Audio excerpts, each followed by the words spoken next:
point of personal privilege and then offer that up to my colleague, Mr. Green, as well. But I want to acknowledge somebody who has been an integral part of our team here at the Oversight Subcommittee, and it's Rachel Caldall. Rachel is our Chief Oversight Counsel for the past 16 months. She previously had been with the Ways and Means Committee.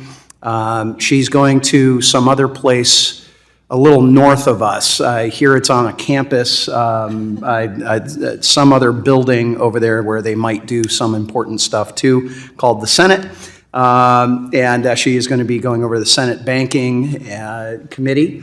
And we deeply appreciate your service, Rachel. You've been a pleasure to work with. You've been an amazing professional, and how you have worked through some tough issues. And we just want to say thank you on behalf of myself personally, Sean, my team, and the entire committee. We just want to say thank you for your service. And we know you're not going far. Well, I'm sure our paths will be crossing again. So blessings and all the best to your future. And with that, I'm happy to acknowledge my colleague as well. Thank you, Mr. Chairman. And this is one of those moments of bipartisanship.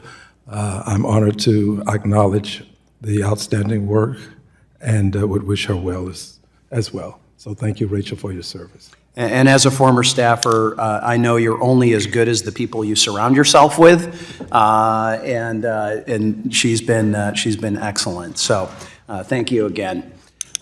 With that, this hearing is entitled Moving the Money, Part 2, Getting Answers from the Biden Administration on the Iranian Regime's Support of Terrorism. And without objection, all members will have 5 legislative days within which to submit extraneous materials to the chair for inclusion in the record.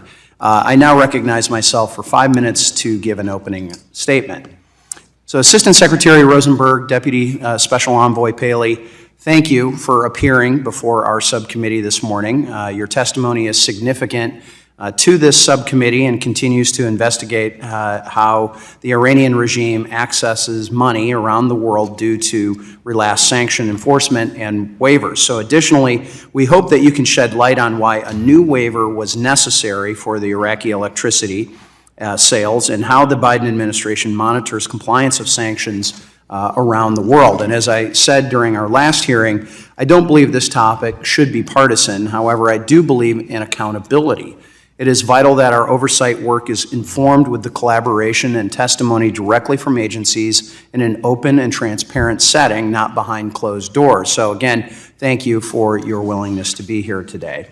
As we documented in our previous hearing, Iran continues to be a leading state sponsor of terrorism, facilitating wide range of attacks and other illicit activities around the globe, and we are seeing these reports daily regarding our own troops in the region.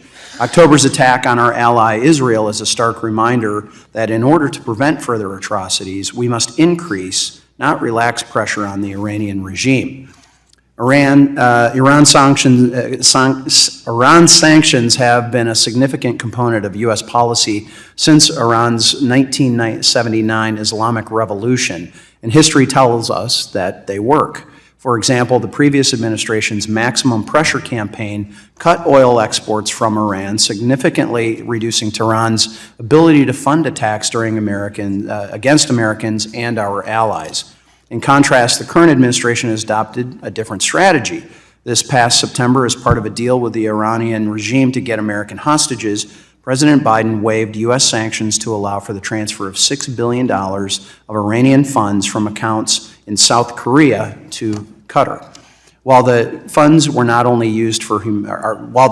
only to be used for humanitarian purposes such as food and medicine, there are reports that the Iranian regime has found and exploited ways around those restrictions.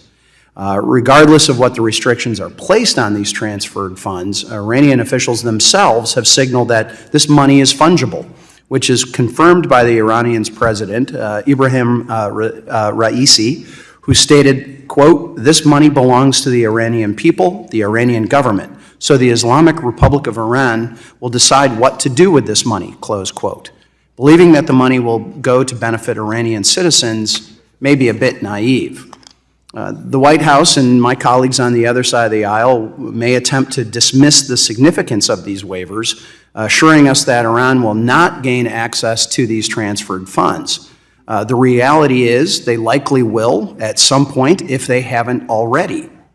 My colleagues will use this opportunity to point fingers at the past administration instead of acknowledging that under this president, Iran has gained ground and grown in their influence. I will note that the Obama administration, the Trump administration, all had been operating under this, but we saw a decrease in those sales, and that's what this whole program was about, to wean places like Korea off of Iranian oil.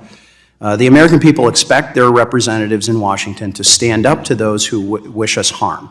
As we speak, Iranian proxies continue to attack American troops and our allies with little, if any, accountability or responsibility from this administration, in my opinion. So as chair of this subcommittee, I intend to use Congress's oversight authority to hold our government and the Biden administration accountable. The status quo is not acceptable. American lives have been lost. There's been 66 troops and contractors that have been killed in recent days. And I look forward to having an open and honest dialogue this morning. And with that, I'm going to yield back the balance of my time.